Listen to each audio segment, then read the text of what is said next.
ከመካከለኛው ምስራቁ ከኢራኑ ጦርነት ጋር በተያያዘ ያለፉት 24 ሰዓታት እጅግ በርካታ አዳዲስ ጉዳዮች ሰማንባቸው ሆነው አልፏል። የስምምነት ማዕቀፉ እየተጠናቀቀ ሜሞራንደም ኦፍ አንደርስታንዲንጉ ፋይናላይዝ እየተደረገ ፌርማ የሚጠበቅበት ሰዓት ላይ እንገኛለን። ግን ፌርማ በምንጠብቅበት በዚህ ሰዓት ላይ ያው የአሜሪካና የኢራን ንግግሮች ሁሌም በመጨረሻው ሰዓት ላይ አይደለም የሚፈርሱት። ከዚህ ቀደም ባየነው ትሬንድ መሰረት በመጨረሻው ሰዓት አሁንም አስገራሚ የሆኑ ንግግሮች እየተካሄዱ ባሉበት ፋይናላይዝ እየተደረጉ ባሉበት ነገሮች ላይ እስራኤልም ከወደ አሜሪካም ከፍተኛ ሚስጥር የተሞላባቸው የደህንነት ካቢኔ ስብሰባዎች እየተካሄዱ ስለመሆናቸው መረጃዎች ይወጡ ይገኛሉ። ባለፉት ቀናት የአሜሪካው ፕሬዝዳንት ትራምፕ ከከፍተኛ የደህንነት ወታደራዊና የውጭ ጉዳይ ባለስልጣናቶቻቸው ጋር በዋይት ሃውስ አስቸኳይ ስብሰባ ስለማድረጋቸው ሰምተን ሳንጨርስ ትላንት አመሻሽ ደግሞ የእስራኤሉ ጠቅላይ ሚኒስትር ቤንያሚን ኔታንያሁ በተመሳሳይ መልኩ የደህንነት ካቢኔያቸውን ስብሰባ በአስቸኳይ ስለመጥራታቸው ተሰምቷል። ይህንን የተመለከቱ ዓለም አቀፍ የጂኦፖለቲክስ እና ዲፕሎማሲያዊ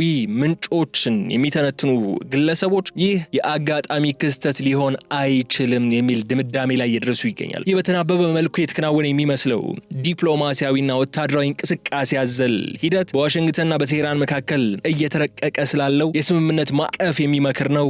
እስራኤል ይህንን ድርድር እጅግ አደገኛና መጥፎ መሆኑ ነው እየገለጸች ያለችው። ቀጣዩ ነገር ታዲያ ምን ሊሆን ይችላል የሚሉ ነጥቦች በስፋት እያነጋገሩ ይገኛሉ። ትራምፕ በሁለቱ ሀገራት መካከል ያለውን ንግግር በአብዛኛው ስምምነት ላይ ለመድረስ ጫፍ ላይ መሆናቸውና ዝርዝሩና ፌርማው ደግሞ በቅርቡ ይፋ እንደሚሆን እየገለጹ ባሉበት ወቅት ሂደቱ ምን ያህል ውስብስብ ሚስጥራዊና ፈጣን እንደሆነ ማሳያ ሆኗል። የአዲስ የፖለቲካ ትኩሳት ደግሞ ቀደም ሲል ጦርነቱ ከመፈንዳቱ በፊት በነበሩት ቀናት ከተስተዋለው ተመሳሳይ የተከታታይ ስብሰባዎች ሂደት ጋር ደግሞ በእጅጉ የሚመሳሰል ሆኖ እናገኘዋለን። በዋሽንግተንና በቴልአቪቭ መካከል የተስተዋለው የተቀናጀ የሚመስለው የአስቸኳይ ስብሰባዎች ሂደት ከጀርባው ያለው እውነታ ደግሞ እጅግ አሳሳቢና ቀጠናውን ወደ አዲስ ምዕራፍ ሊያሻግር የሚችል ትልቅ የፖለቲካ ቁማር ያዘለ ይመስላል የሚሉ በርካታ ጥርጣሬዎችም እንዲነሳ አድርጓል። በዋይት ሃውስ የተካሄደው ስብሰባ ይዘት ፕሬዚዳንት ትራምፕ ከኢራን ጋር እየደረሱበት ያለውን የስምምነት ረቂቅ የመጨረሻ ቅርጽ ለመስጠትና እሱ ካልተሳካ ሊከተል የሚችሉትን ወታደራዊ መዘዞች ለመገምገም እንደነበረ የውስጥ አዋቂ መረጃ አለን የሚሉ ሰዎች እየገለጹ ይገኛሉ። ይህ መረጃ እንደተለቀቀ ደግሞ ወዲያውኑ ጠቅላይ ሚኒስትሩ የእስራኤሉ ማለት ነው ወታደራዊ የጦር ካቢኔያቸውና የደህንነት አማካሪዎቻቸው ብሎም የኮአሊሽን ፓርቲው አባላት በድንገት ወደ ጠረጴዛ ዙሪያ ያመጡት ያለምንም ቅድመ ዝግጅት በድንገት ነበር የሚሉ መረጃዎች ይወጡ ይገኛሉ። እስራኤል ይህንን የአሜሪካና የኢራን ድርድር እጅግ መጥፎ ስምምነት በማለት ለመፈረጅም እየተንቀሳቀሰች ስለመሆኗ ነው ምንጮቹ የሚጠቁሙት። ዋሽንግተን ለኢራን የምታደርገው ማንኛውም አይነት ስምምነት ወይም የማዕቀፎች ማላላት በቀጠናው ላይ የሽብር መዋቅርን እንደገና ሊያንሰራራ ሊያደርግ የሚችል ሊሆን ይችላል የሚል ስጋት እንዳላት እየተነሳ ነው ያለው። ይሁን እንጂ የዚህ ስብሰባ ድንገተኛነት ብቻ ሳይሆን የተካሄደበት ጊዜ በራሱ እጅግ የሚገርምና ትኩረትን የሚስብ ሆኗል። ትራምፕ በሰጧቸው መግለጫዎች ብሎም በትሩዝ ሶሻል ላይ በሚያጋራቸው መልእክቶች አሜሪካና ኢራን ከመቼውም ጊዜ በላይ ወደ ስምምነት መቃረባቸውና ምናልባትም በሰዓታት ወይም በጥቂት ቀናት ውስጥ ትልቅ ስምምነት ይፋ ሊደረግ እንደሚችል ነው እየጠቆሙ ያሉ። ይህ የትራምፕ ፍጥነትና ቁርጠኝነት የተሞላበት ሂደት የእስራኤልን ወታደራዊ ስትራቴጂ ሙሉ በሙሉ ሊያስተጓጉል የሚችል በመሆኑ ምክንያት ኔታንያሁ የትራምፕን ውሳኔ ለመቀልበስ ወይም ስምምነቱ ላይ ተጽዕኖ ለማሳደር የመጨረሻውን የዲፕሎማሲያዊና የደህንነት ካርድ ለመጫወት ሊሞክሩ እንደሚችሉ ነው እየታመነ የሚገኝ። በሁለቱ የረጅም ዘመን አጋሮች መካከል የተፈጠረው ይህ ስውር አለመግባባትና በድርድር ጠረጴዛው ዙሪያ ያለው ምስጢራዊነት የመካከለኛው ምስራቅን የወደፊት እጣ ፋንታ ምን ያህል በውጥረት የተሞላ መሆኑን በግልጽ የሚያሳይ ሆኖ እናገኘዋለን። የዚህ ስብሰባ ትርጉም ይበልጥ ጥልቅ የሚያደርገው መስላችሁ ከዚህ ቀደም ቀጥተኛ ጦርነት ከመጀመሩ በፊት በነበሩት ቀናት ከተመዘገቡ አጋጣሚዎች ጋር ያለውን ፍጹም መመሳሰል ስንመለከት ነው። ታሪክ ራሱን ይደግማል እንላለን አይደለ? ከዚህ ቀደም በሁለቱ ወገኖች መካከል ታላቅ ወታደራዊ ግጭት ከመከሰቱ በፊት የነበሩት ሳምንታት ተመሳሳይ የሆኑ የተጠናከሩ የተናበቡና ሚስጥራዊ የሆኑ የደህንነት ምክክሮች የተደረጉባቸው እንደነበሩ ይገለጻል። በወቅቱ የነበሩት ተደራዳሪዎች ከየመድረኩ ተመልሰው ውይይቱ እንደፈረሰ ወይም ደግሞ አንዳንዴም ውይይቶቹ ስኬታማ ነበሩ በሚባሉበት ወቅት ተደራዳሪዎቹ ወደየቦታቸው ሲመለሱ ጥቃት ይከተል ነበር። ተመሳሳይ ትሬንዶችን አይተናል ከዚህ ቀደም በ15 ቀናቱ ጦርነት ብሎም አሁን ለ40 ቀናት ከተካሄደው ጦርነት በፊት በነበሩት ጊዜያት ማለት ነው። አሁን በአሜሪካና በእስራኤል እየተካሄደ ያለው ተከታታይ ስብሰባዎች ደግሞ ወይ ታላቅ የሰላም ስምምነት ከመፈረሙ በፊት እየተደረጉ ያሉ የመጨረሻ ስልታዊ ዝግጅቶችና ንግግሮች ካልሆነ ደግሞ ድርድሩ የሚከሽፍበት እድል ካለ በዚያን ጊዜ ሊወሰድ ለሚችለው እጅግ አውዳሚ ወታደራዊ እርምጃ የመጨረሻውን አቅጣጫ ማስመሪያ መንገድ ሊሆኑ እንደሚችሉ የደህንነት ባለሙያዎች በስፋት እየተናገሩ ነው የሚገኝ።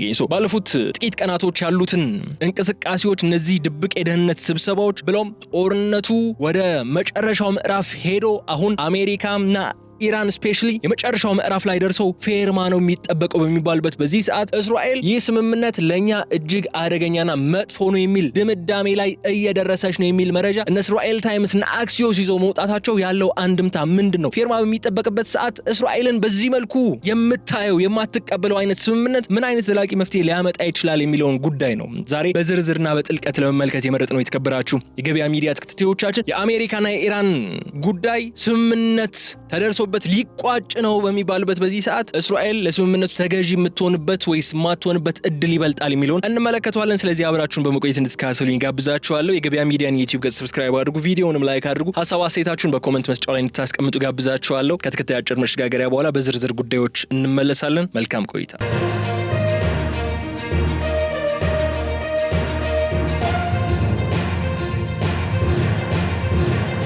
ባለፉት ጥቂት ቀናት ውስጥ በዋሽንግተንና በቴል አቪቭ መካከል የተስተዋሉ ተከታታይና አስቸኳይ ስብሰባዎች በድንገት የተከሰቱ የፖለቲካ ክስተቶች ሳይሆኑ በጥናት የተመሩና እጅግ በተናበበ መልኩ የተዋቀሩ ስትራቴጂካዊ እንቅስቃሴዎች መሆናቸውን የተለያዩ የጂኦፖለቲካና የወታደራዊ ተንታኞች በስፋት እየተስማሙበት የሚገኙት ነጥብ ሆኗል። ዋይት ሀውስ የተደረገውን ከፍተኛ ውይይት ተከትሎ በቴል አቪቭ የተጠራው አስቸኳይ ስብሰባ በሁለቱ ሀገራት መካከል ስላለው የጠበቀ የመረጃ ልውውጥና የደህንነት ትስስር ግልጽ ማሳያ ነው ብለው የሚቆጥሩ ሰዎች ተበራክቷል። የአይነቱ ሂደት በዲፕሎማሲው ዓለም ውስጥ እጅግ ወሳኝና ቀጣዩ የቀጠናውን እጣ ፋንታ የሚወስን ትልቅ ውሳኔ ከመወሰኑ በፊት የሚደረግ የተቀናጀ የኃይል አስተላለፍ መፈተሻ ስልት ተደርጎ ተወስዷል። ሁለቱም ወገኖች በይፋዊ መግለጫዎቻቸው ላይ የተለያዩ አቋሞች እንዳሉ የሚያሳዩ ነጥቦች እያየ ነው። ከበስተጀርባ ግን አንዱ የሌላኛውን እርምጃ በቅርበት እየተከታተለና የየራሱን ቀጣይ ወታደራዊ እንዲሁም ፖለቲካዊ እርምጃ እያሰላ መሆኑን እነዚህ ስብሰባዎች ሰንሰለታቸው፣ ተያያዥነታቸው በጉልህ ያሳያል። ይህንን አሁን እየታየ ያለው ሂደት ትርጉሙና የወደፊት አቅጣጫውን ለመረዳት ቀደም ሲል በመካከለኛው ምስራቅ ቀጥተኛ ጦርነት ከመፈንዳቱ በፊት የነበሩትን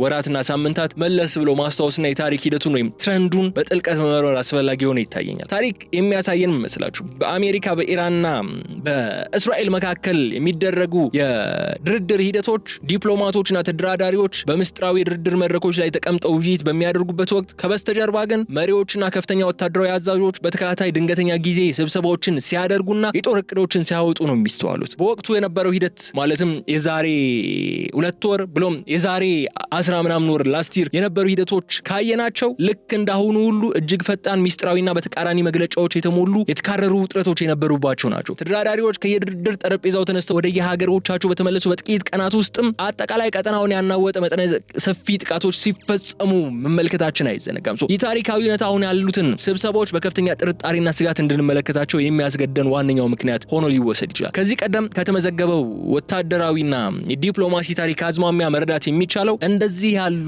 ተከታታይና የተቀናጁ ስብሰባዎች ለሁለት ተቃራኒ ዓላማዎች ማስፈጸሚያ ሆነው ሊያገለግሉ እንደሚችሉ ነው የሚያሳዩ። በአንድ በኩል ስምምነቱ ከመፈረሙ በፊት በሁለቱ አጋሮች መካከል ያለውን የመጨረሻ ልዩነት ለማጥበብና በጋራ የጥቅም ስምምነት ላይ ለመድረስ የሚደረግ የፖለቲካ ግፊት ሊሆን ይችላል። በአንጻሩ ግን ደግሞ ሂደቱ በዲፕሎማሲው መስመር የታሰበውን ውጤት የማያመጣ ከሆነ እንዲሁም ድርድሩ ሙሉ በሙሉ የሚከሽፍ ከሆነ ወደ ቀጣዩ መጠነ ሰፊ የጦርነት ምዕራፍ ለመግባት የራሳቸውን ወታደራዊ ዝግጁነት ለመፈተሽና ሊሰነዘር ለሚችለው የአጸፋ ጥቃት የመጨረሻውን የስትራቴጂ ማስተካከያ ለማድረግ የሚጠቀሙበት ስልት ሊሆን ይችላል። ይህ ማለት ምን መሰላችሁ? አሁንም በዋሽንግተንና በቴል አቪቭ በእስራኤልና በአሜሪካ በተመሳሳይ ሰዓት ስብሰባዎች ሲደረጉ መመልከት ዓለምን ወደ ሰላም ሊመራ የሚችል ታሪካዊ ስምምነት ዋዜማ ላይ ለመሆናችን ወይም ደግሞ ከዚህ ቀደም ከነበረው የከፋና እጅግ አውዳሚ የጦርነት ማዕበል ሊነሳ የሚችልበት ጊዜ መቃረቡን የሚያሳይ ጠንካራ ምልክት አድርገን መቁጠር እንችላለን። ነገር ግን ይህ በዋሽንግተንና በኢራን መካከል እየተመከረበት ያለውና በመገናኛ ብዙሃን ሰፊ ሽፋን እየተሰጠበት የመጣው የስምምነት ሰነድ ለቴል አቪቭ ትልቅ የስጋትና የራስ ምታት ምንጭ እንደሆነባት እየተገለጸ ነው የሚገኘው። ጠቅላይ ሚኒስትር ቤንያሚን ኔታንያሁ የጦር ካቢኔያቸውን በድንገትና በአስቸኳይ የሰበሰቡት ፕሬዚዳንት ዶናልድ ትራምፕ ሊቀበሉት ይችላሉ ወይም ከስምምነት ላይ ለመድረስ ጥቂት ቀርቷቸዋል የተባለውን ረቂቅ ስምምነት ፍጹም አደገኛ፣ መጥፎና የእስራኤልን ረጅም ጊዜ ህልውና አደጋ ላይ የሚጥል ነው በሚል ድምዳሜ ላይ በመድረሳቸው ነው የሚሉ ድምጾች እየወጡ ነው ያሉት። እስራኤል በድርድሩ ሂደት ውስጥ አሜሪካ ለኢራን የምትሰጠው ማንኛውም አይነት ማማለያ፣ የታገደ ገንዘብን የመልቀቅ ወይም ማዕቀብን የማቃለል ሂደት ቴሄራን በቀጠናው ያላትን ወታደራዊና የገንዘብ አቅም እንድታጠናክር እድል ይሰጣታል በሚል እምነት በጽኑ ትማጎታለች። በተለይ የስምምነቱ ረቂቅ ይዘት የሊባኖስን የተኩስ አቁም ማካተቱና የኢራን የኒውክሌር መርሃ ግብር በተመለከተ የሚደረጉ ወሳኝ ውይይቶች ለቀጣይ ጊዜ ተላልፈዋል የሚሉ ነገሮች የያዘ ነው የሚሉ ፍንጮች መውጣታቸው እስራኤልን ይበልጥ ሊያስቆጣ የሚችልና በሁለቱም ስልታዊ አጋሮች መካከል ያለውን ሲነሳ የቆየውን እስከዛሬ ባለፉት ሳምንታት በተለይ በስፋት ሲነሳ የቆየውን ጥልቅ የሆነውን ልዩነት የሚያጎላ ክስተት ይሆናል ተብሎ ተሰግቷል። የእስራኤል ስጋት የሚመነጨው ደግሞ ከትራምፕ አስተዳደር ጋር ካላት የተለየ ስትራቴጂ እይታና የቀጠናውን ደህንነት የሚመለከቱበት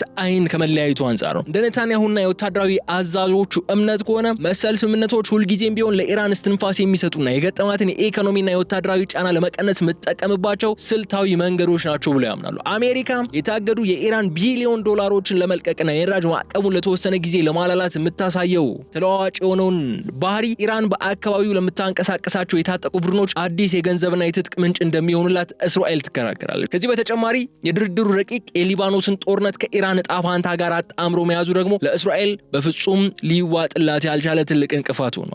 እስራኤል በሰሜናዊ ድንበሯ ላይ የሚገኘውን የሂዝቦላህን ስጋት ሙሉ በሙሉ ለማጥፋት ወይም ከድንበሯ ለማራቅ የምታካሄደውን ወታደራዊ ዘመቻ በዋሽንግተንና በኢራን መካከል በሚደረገው ዲፕሎማሲያዊ ሂደት ወይም የጥቅማ ጥቅም ሰጥቶ የመቀበል መርህ ለመገደብ ፍቃደኛ አይደለችም የሚል ነጥብ ነው እየተነሳ ያለው። የኒውክሌር ጉዳዩን ለብቻው ለማየት ወደ ቀጣይ ውይይት መዛወሩ ደግሞ ኢራን ያለምንም ዓለም አቀፍ ክትትል የዩራኒየም ማበልጸግ ደረጃዋን ወደ ቦምብ መስሪያነት እንድታሳድግ ወሳኝ ጊዜ ይሰጣታል የሚል ጽኑ እምነት አለ። በመሆኑም ነው ታዲያ ይህ የትራምፕ የሰላም ስልት በእስራኤል እይታ ሰላምን የሚያመጣ ሳይሆን ይልቁንም ለቀጣዩና ለበለጠው አውዳሚ ቀጠናዊ ጦርነት መንገድ የሚከፍት እጅግ መጥፎ ስምምነት ተደርጎ ሊፈረጅ የቻለው ማለት ነው። አሜሪካና ኢራን ወደ ድርድር ማጠቃለያ ከመቼውም ጊዜ በላይ መቃረባቸውና የስምምነቱ ዝርዝር በአብዛኛው ተጠናቆ ይፋ ለመሆን ጥቂት ብቻ እንደቀሩት ፕሬዝዳንት ዶናልድ ትራምፕ በይፋ በሚናገሩበት በዚህ ሰዓት ይህ የትራምፕ ንግግር ሂደቱ ምን ያህል ፈጣንና ዲፕሎማሲያዊ ግፊቱ የበረታ መሆኑን የሚያሳይ ቢሆንም በቴህራን በኩል ካለው ተጨባጭ እውነታ ጋር ግን ፍጹም የተቃረነና የሂደቱን ውስብስብነት ይበልጥ ያጎላ መስሎ ይታያል። የኢራን መንግስት ልሳኖች ስምምነቱን ለፊርማ ተቃርበዋል መባሉ ባያስተባብሉትም በስምምነቱ ውስጥ ስላሉ ዝርዝሮች ግን ከምዕራቡ ዓለም ሚዲያዎች የተለየ ነገር ሲዘግቡ እየተመለከትን ያለው። በተለይ የዓለም የንግድ መስመር እምብርት የሆነው የሆርሙዝ ወሽመጥ አሁንም ቢሆን በኢራን ቁጥጥር ስር ሆኖ ይቆያል የሚሉ ዘገባዎች እየወጡ ባሉበት በዚህ ሰዓት በሁለቱም ወገኖች መካከል ያለው የሐሳብ ርቀት አሁንም ሰፊ መሆኑን ያሳያል። የአይነቱ እርስ በርስ የሚጋጭና የተቃረነ መግለጫ ደግሞ በዲፕሎማሲው መድረክ ጀርባ ያለውን ከፍተኛ የስነ ልቦና ጦርነትና ውስብስብ የፖለቲካ ቁማር በግልጽ የሚያሳይ ነው።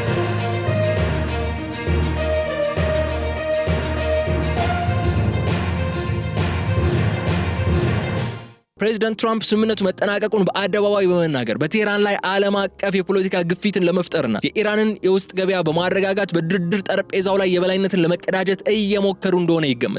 በሌላ በኩል ደግሞ የኢራን መሪዎች ለህዝባቸውና በቀጠናው ላሉ አጋሮቻቸው ለአሜሪካ ተጽዕኖ እጅ አልሰጠንም ብለው ለማሳየት እንዲሁም ከአሜሪካ የተሻለ ስምምነትና ብዙ ጥቅማ ጥቅሞችን መቀበል እንደሚችሉ ለማሳየት የሚጠቀሙበት የተለመደ የዲፕሎማሲ ስልት ተደርጎ ሊወሰድ የሚችል ነው። ይህ የቃላት ጦርነት የድርድር ሂደቱ ምን ያህል በጥርጣሬ የተሞላና በማንኛውም ሰዓት ሊፈርስ የሚችል ደካማ መሰረት ላይ የቆመ መሆኑን የሚያመላክት ነው። ከዚህ በተጨማሪ ይህ የድርድር ውስብስብነት የሚያሳየን ጉዳይ መስላችሁ በሁለቱ ሀገራት መሪዎች ፍላጎት ላይ ብቻ የተመሰረተ ሳይሆን በርካታ የውስጥና የውጭ ተዋናዮች ያሉበት መሆኑን ነው የሚያሳየን። በትራምፕ አስተዳደር ውስጥ ያሉ ጠንካራ ወታደራዊ አዛዦችና የእስራኤል ደጋፊ የሆኑ ፖለቲከኞች በኢራን ላይ የሚደረገውን ማንኛውም አይነት ስምምነት በጥርጣሬ የሚመለከቱት ስለመሆኑ ነው። በቴህራን በኩል ደግሞ በስምምነቱ ብሔራዊ ጥቅማቸውና ክብራቸውን አሳልፎ ላለመስጠት የየራሳቸውን ቀይ መስመር ነው አስቀምጠው እየተንቀሳቀሱ ያሉት። በዚህ ሁሉ ስናነሳ ግን እስራኤል ስቲል የተገለለች ሆኖ ይሰማናል አይደለ? በዚህ የድርድር ሂደት ላይ እስራኤላውያንም እንደዛ አይነት እምነት እንዳላቸው ከኔታንያሁና ከካቢኔያቸው የሚወጡ ነገሮች ስላሉ ነው እየተመለከትን የምንገኘው። እሱ በዝርዝር እንገባበታለን። በዚህ እየተቀረጸ ባለው አዲስ የሰላም ማዕቀፍ ውስጥ ዋነኛውና አንገብጋቢው አጀንዳውንም መሰላችሁ የዓለምን የነዳጅ የንግድ ደም ዝውውር የሚቆጣጠረው መተላለፊያ የሆነው የሆርሙዝ ወሽመጥ ጉዳይ ነው። ጦርነቱ ከተቀሰቀሰበት ጊዜ ጀምሮ በኢራን የባህር ኃይል ተዘግቶ የቆየው ይህ ወሽመጥ በረቂቅ ስምምነቱ መሰረት በ30 ቀናት ውስጥ ሙሉ በሙሉ ለንግድ መርከቦች ክፍት እንዲሆን የአሜሪካ የባህር ኃይልም ከበባውን እንዲያነሳ የሚጠይቅ ስለመሆኑ እየተነገረ ነው የሚገኘው። ስምምነቱ ያው ኦሬዲ ይፋ አልተደረገም አይደል? ግን መረጃዎች አሉን ብለው የውስጥ አዋቂ ምንጮች አሉን ብለው የሚዘግቡ ተቋማት መሰል ስምምነቶች ስለመኖራቸው እያነሱ ነው ያሉት። ፋክቹዋሊ ይመስላል። ለምን ካላችሁኝ ሆርሙዝ ዝም ብሎ ሊከፈት የሚችል አይደለም በዚህ ሰዓት። ለምን ማይኖች፣ የባህር ስር ፈንጂዎች ተቀብረዋል አይደል? ሆርሙዝ ላይ እነሱን ማጽራት ያስፈልጋል። መርከቦቹን ዝም ብለ እንዲያልፉ አይደለም ከፍትላቸው። የሆነ ታይም ይፈልጋል። በቀጥታ አይደለም ሆርሙዝን ከፍተናል በቃ ተላለፉ የሚባል ነገር ሊነሳ ስለማይችል በቀጣይ 30 ቀናት የሚለው ነገር አሳማኝ ይመስላል። ትራምፕ ይህንን መስመር በማስከፈት የዓለምን የኢኮኖሚ ቀውስ ለማረጋጋትና የነዳጅ ዋጋን ለመቀነስ እንደ ትልቅ ስኬት የሚቆጥሩ ስለመሆኑ ተነሷል። ኢራን የአሜሪካና የእስራኤል መርከቦች በዚህ መስመር በጭራሽ እንዳያልፉ ከልክላ መቆየቷና የፍተሻ ስልጣኑ አሁንም በእጇ እንዲቆይ መፈለጓ ስምምነቱ በተግባር ላይ ለመዋል ትልቅ እንቅፋት ሊሆን እንደሚችል ያሳየናል። የሆርሙዝ ወሽመጥ ጉዳይ ተራ የድንበር ወይም የባህር ክልል ክርክር አይደለም። የመላው ዓለም የኢኮኖሚ ዋስትና የሚወሰንበት ስትራቴጂክ ታሪካዊ የኃይል ማሳያ መድረክ ነው። በየቀኑ በሚሊዮን የሚቆጠሩ በርሜል ድፍድፍ ነዳጆች ከባህረ ሰላጤው ሀገራት ተነስተው ወደ ዓለም ገበያ የሚጓዙት በዚህ ጠባብ የባህር መስመር በኩል ነው። የዚህ መስመር መዘጋት የዓለምን የኢንዱስትሪ እንቅስቃሴ ሊገታና በታሪክ ታይቶ የማይታወቅ የዋጋ ንረት ሊያስከትል የሚችል አቅም እንዳለው በተግባር አይተናል። ኢራን ይህንን የተፈጥሮ ስጦታዋና ስትራቴጂካዊ መገኛዋን እንደ ወታደራዊና ዲፕሎማሲያዊ መከላከያን በመጠቀም አሜሪካና አጋሮቿን ለድርድር ስታስገድድበት ቆይታለች። አሁን ባለው የድርድር ረቂቅ ላይ ይህንን ወሽመጥ በ30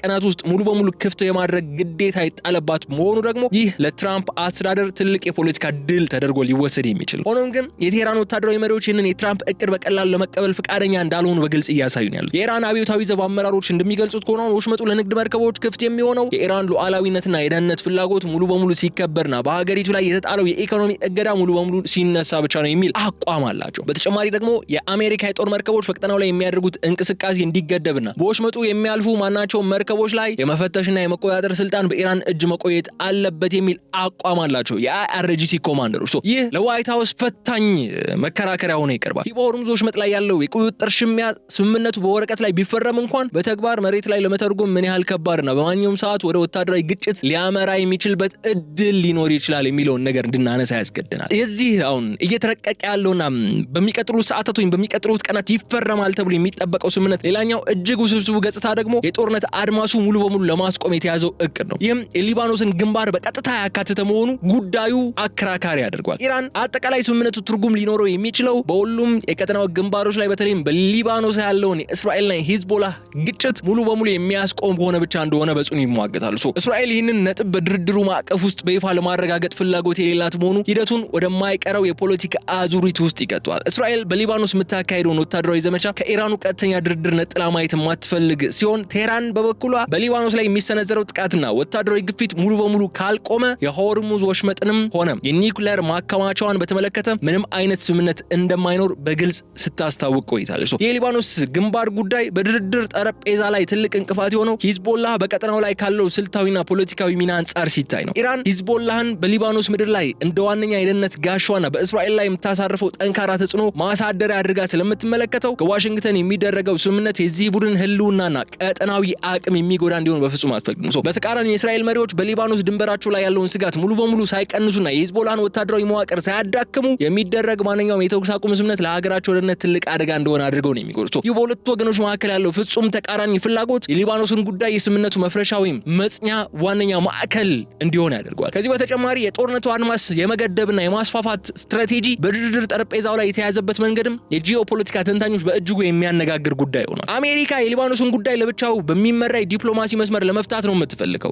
ዲሲ አይደለ ላስት ታይም የ45 ቀናት ሲዝፋየር ማራዘሚያ የተስማሙት ሊባኖስና እስራኤል በሌላ መንገድ ሌላ የዲፕሎማሲ መስመር ያስፈልገዋል የሚል አቋም አላት። እስራኤልም ተመሳሳይ አቋም ነው የምታራምደው። ከኢራኑ ኬዝ ጋር የሚያገናኝ ነገር የለውም፣ የሂዝቦላህን ጉዳይ ለኔ ተውት የሚል አቋም ነው ያለው። አይልም የኢራን ቀጠናዊ ተጽዕኖ ለመቀነስና የታጠቁ ቡድኖች ከቴህራን የገንዘብና ወታደራዊ ድጋፍ ለመቁረጥም እቅድ አላቸው እስራኤሎችም አሜሪካኖች። ሆኖም ግን ኢራን ሁሉም ግንባሮች በአንድ ላይ በማቆራኘት ለአሜሪካና ለእስራኤል ጥያቄ ምላሽ ለመስጠት መዘጋጀቷ የወደፊቱን የሰላም ሂደት እጅግ አሻሚና ተለዋዋጭ እንዲሆን እድል ይከፍታል። ይህ ማለት በዋሽንግተንና በቴህራን መካከል የሚደረጉ ስምምነቶች ስኬታቸው የሚለካው ሁለቱ ሀገራት ስምምነት ብቻ ሳይሆን በቤሩት በሚታየው ወታደራዊ እውነታ ላይ ጭምር መሆኑን የሚያረጋግጡ የኢራን የኒውክሌር መርሃ ግብር ጉዳይ ሁልጊዜም ቢሆን በመካከለኛው ምስራቅ ለሚነሱ ዲፕሎማሲያዊና ወታደራዊ ውጥረቶች ዋነኛው እምብርት ሆኖ ነው የሚቆየው። አሁን እየተረቀቀ ባለው አዲሱ ጊዜያዊ ስምምነት ሰነድ ላይ ይህ አጀንዳ የተያዘበት መንገድ ለየት ያለ አነጋጋሪና ከፍተኛ ጥርጣሬን የፈጠረ ነው። አዲሱ ረቂቅ የኒውክሌር ውይይት ከመጀመሪያው አስገዳጅ ማዕቀፍ ውስጥ ሙሉ በሙሉ በማውጣት ጉዳዩን ለቀጣዮቹ ጊዜያት ለብቻው በሚደረግ የተለየ ድርድር ለማየትም እቅዶች አሉ።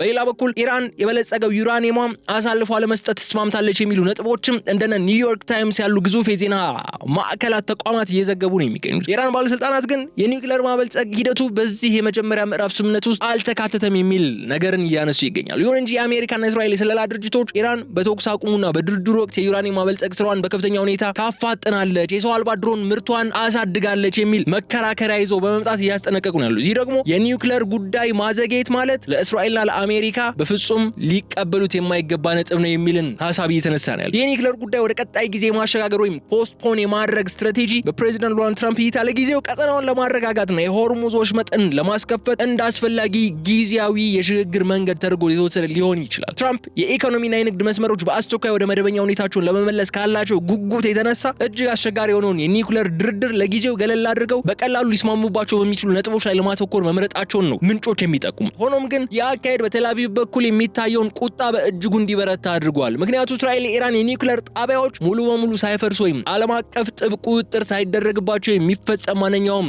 ስምምነት ለእስራኤል ለኢራን የሚሰጥ እፎይታ ቴህራን የመጀመሪያውን የአቶሚክ ቦምቧን ለመስራት የምትጠቀምበት ወርቃማ እድል መስጠት አድርጋ ነው የምትቆጥረው እስራኤል። ትራምፕ በዲፕሎማሲው መስመር ስምምነቱ እጅግ ተቃርቧል በማለት የተስፋ መግለጫዎች በይፋ ቢሰጡም ወታደራዊ መሪዎቻቸው ግን በማንኛውም ሰዓት ወደ ከባድ ጥቃት ለመግባት ዝግጁ እንዲሆኑ ማዘዛቸው ደግሞ የሂደቱን ባለሁለት ገጽታና አስፈሪነት የሚያሳይ ነው። ዋሽንግተን የኢራን ዋነኛ የነዳጅ ማጣሪያዎችና ስልታዊ የኢኮኖሚ መዋቅሮች በቦምብ ለመደብደብ ቀደም ሲል የነደፈቻቸው መጠነ ሰፊ ወታደራዊ እቅዶች ለጊዜው ነው የታገዱት። እንደ ሳዑዲ አረቢያና የተባበሩት አረብ ኤምሬቶች፣ ኳታር የመሳሰሉ ቀጠናዊ አጋሮች ለዲፕሎማሲያዊ ጥረቶች ተጨማሪ ጊዜ ሊሰጥ ይገባል ብለው ባቀረቡት ጥያቄ መሰረት እንደተራዘሙ መገለጹ ይዘከራል።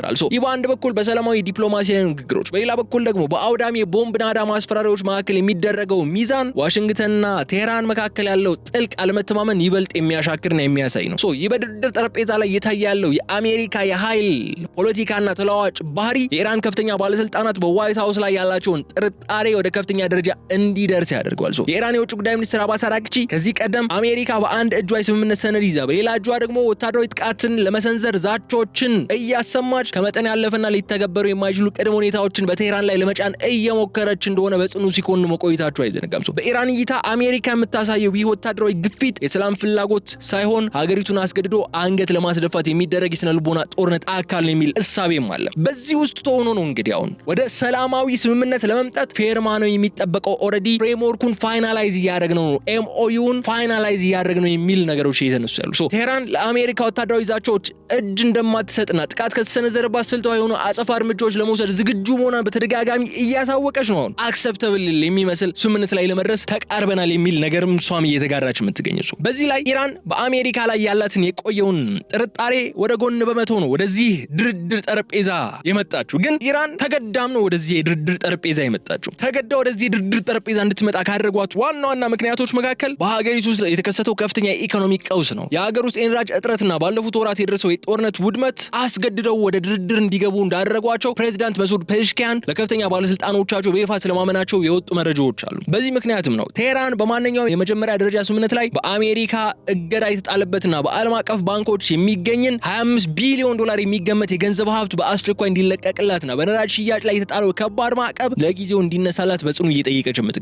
የገንዘብ ፍላጎትና የውስጥ ፖለቲካ ግፊት ቴህራን ወደ ስምምነቱ ጠጋ እንድትል ቢያደርጋትም በአንጻሩ የአብዮታዊ ዘቡ ጠንካራና አክራሪ ክንፎች ሀገሪቱ ለአሜሪካ የኢኮኖሚ ማባቢያ እጅ መስጠት የለባትም በሚል በስልጣን ኮሪደር ውስጥ ትልቅ ክፍል ሊፈጥሩ እንደሚችሉ ነው የሚሰጋው። ይህ ደግሞ የድርድሩን ዕጣ ፈንታ ይበልጥ አሻሚ ሊያደርገው ይችላል። ይህ የኢራን የኢኮኖሚ መዳከም አሜሪካ በድርድር ሂደት ውስጥ እንደ ትልቅ የመደራደሪያ ካርድ ትጠቅማበታለች። ለአስተዳደሩም ትልቅ ስልታዊ በላይነትን ሰጥቷል። ባለፉት ዓመታት የጣሉ ጥብቅ የኢኮኖሚ እገዳዎች የሀገሪቱን የገንዘብ ዋጋ እንዲያሽቆለቁል አድርጎታል። የስራ አጥነት እንዲጨምር አድርጓል። የህዝቡ የኑሮ ውድነትም እጅግ አባብሶታል።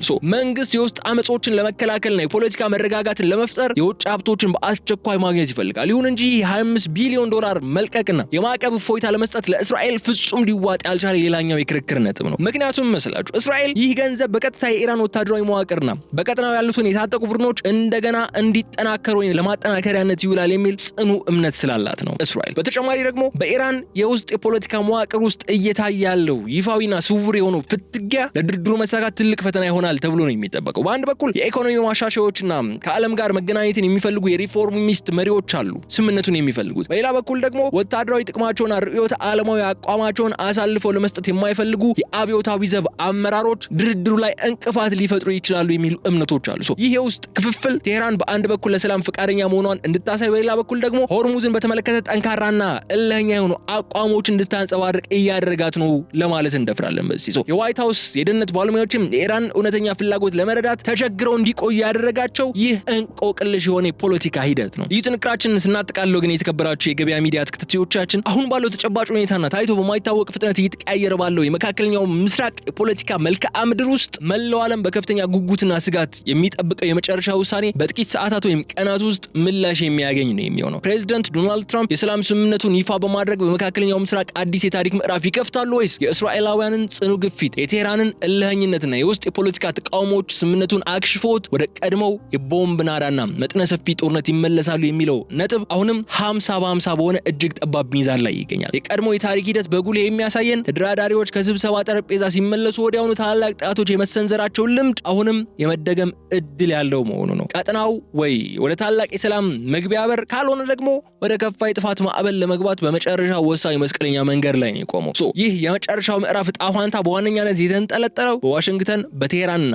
በቴል አቪቭ መሪዎች የግል ቁርጠኝነትና የፖለቲካ ድፍረት ላይ ነው። ፕሬዚዳንት ትራምፕ ይህንን ስምምነት በማጽደቅ የዓለምን ኢኮኖሚ ለማረጋጋትና በታሪክ ውስጥ እንደ ታላቅ ሰላም ፈጣሪ ለመታወስ የሚፈልጉ ቢሆንም በሀገራቸው ውስጥ ያሉ ጠንካራ ፖለቲከኞችና የእስራኤል ሎቢስቶች ስምምነቱን እንደ ሽንፈት ቆጥረው ከፍተኛ ጫና እንዳያሳድሩ ጥንቃቄ እያደረጉ ነው ያሉት ትራምፕ። በአንጻሩ የኔታንያሁ መንግስት ይህ ስምምነት ከተፈረመ እስራኤል የራሷን የደህንነት እርምጃ በራሷ የመውሰድ መብቷ የተጠበቀ መሆኑና ኢራን የኒውክሌር ተቋማት ለማጥቃት ወደ ኋላ እንደማትልም ይታመናል። ስምምነቱ ቢፈረምም እንኳን ቀጠናው ለአፍታም ቢሆን ከጦርነት ስጋት ነፃ ይሆናል ማለት ግን እንዳልሆነም መገንዘብ አለብን። በመጨረሻም ይህ የሚያሳየን እውነታ ቢኖር ምን መሰላችሁ? በመካከለኛው ምስራቅ የሚደረጉ ማናቸውም የሰላም ስምምነቶች በወረቀት ላይ ከሚሰፍሩ ቃላት በላይ በመሬት ላይ ካሉ ውስብስብ ታሪካዊ፣ ኢኮኖሚያዊና ስትራቴጂካዊ እውነታዎች ጋር የተሳሰሩ መሆናቸውን ነው መገንዘብ ያለብን። የሆርሙዞች መጠጣ ፋንታ፣ የሊባኖስ ግንባር ውጥረት፣ የኢራን የኒውክሌር መርሃ ግብርና የሀገሪቱ የውስጥ ኢኮኖሚያዊ ቀውስ ሁሉም በአንድ ላይ ተሳስረው የቀጠናውን የወደፊት ዕጣ ፋንታ እየወሰኑ ነው የሚገኙት። ዓለም አቀፉ ማህበረሰብ ትንፋሹን ውጦ በሚከታተለው በዚህ ወሳኝ ሰዓት ደግሞ የተጀመረውና ፈጣን የሆነውን ዲፕሎማሲ ሂደት ወደ ዘላቂ ሰላም የሚወስድ ድልድይ ሆኖ ወደ ባሰ መጠነ ሰፊ ቀጠናዊ ጦርነት የሚያመራ መልሱን የምናገኘው በሚቀጥሉት ጥቂት ቀናትና ሰዓታት ውስጥ መሪዎቹ ከሚወስዷቸው ታሪካዊ ውሳኔዎች ብቻ ይሆናል የሚልን ነጥብ አንስተን ለመሰናበት እንገደዳለን። የተከበራችሁ የገበያ ሚዲያ ተከታታዮቻችን በዚህም አለበዛ ግን ይህ የሰላም ስምምነት ምናልባት በአሜሪካና በኢራን መካከል ዘላቂ ሰላም ሊያመጣ የሚችልበት እድል አለ። እስራኤል ግን ሌላ ጥያቄ ነው። ለምን እስራኤል ከዚህ የሰላም ድርድር ላይ የመገለል አዝማሚያን እያየንባት ነው ያለ ነው። ትራምፕ ነገሮችን ጨርሰው ትላንት አመሻሽም የነበሩ ነገሮች ከትራምፕ ትዊት ወይም ፖስት የተረዳነው ነገር ምንድነው? እሳቸው ሂደቱን ያስኬዱትና ከዛም ኔታንያሁን ኢንፎርም ነው የሚያደርጓቸው፣ ያሳውቋቸዋል ነው እንጂ ሰያላቸው አይመስልም። አሁን በድርድር ሂደቱ ላይሆንም ይችላል። አክቹሊ ፐርሰናል ኦፒኒየን ነው እየነገርኳቸው ያሉት። ለምን ካላችሁኝ በትራምፕና በኔታንያሁ መካከል ያለው ጥምረት እንዲሁ በቀላሉ የሚታይ ጥምረት አይደለም እና ምናልባት ከምናስበው በላይ እስራኤልና ኔታንያሁ በዚህ የድርድር ሂደት ላይ ኢንቮልቭድ ናቸው ወይም ደግሞ መረጃዎች እያየ እንዳለ ነው ኢንቮልቭድ አይደለም። ኢንቮልቭድ ካልሆኑ የሰላም ስምምነቱ ዘላቂ የመሆኑ እድል እጅግ ዝቅተኛ ነው የሚሆነው። ምናልባትም ትራምፕ ራሳቸውን በዚህ የሰላም ስምምነት ከጦርነቱ ገለል አድርገው ጦርነቱ በሌላ መልክ ከእስራኤል ጋር ሊቀጥል የሚችልበት እድልም ሊኖር የሚችልበት አጋጣሚ አለ በማለት የዕለቱን የልዩ ጥንቅር ፕሮግራማችን እዚህ ላይ ለመቋጨት እንገደዳለን። በቀጣይ ሰዓታት የሚኖሩ አዳዲስ ጉዳዮች በነገው የልዩ ጥንቅር ፕሮግራማችን ይዘንላችሁ እንመለሳለን። እስከዛ ግን በቸር እንድትቆዩ እመኛለሁ። የገበያ ሚዲያን የዩቲዩብ ገጽ ሰብስክራይብ አድርጉ፣ ቪዲዮውን ላይክ አድርጉ፣ ሀሳብ አስተያየታችሁን ደግሞ በኮሜንት መስጫው ላይ እንድታስቀምጡ በመጋበዝ ሰናበታችኋለሁ። በቸር ቆዩኝ።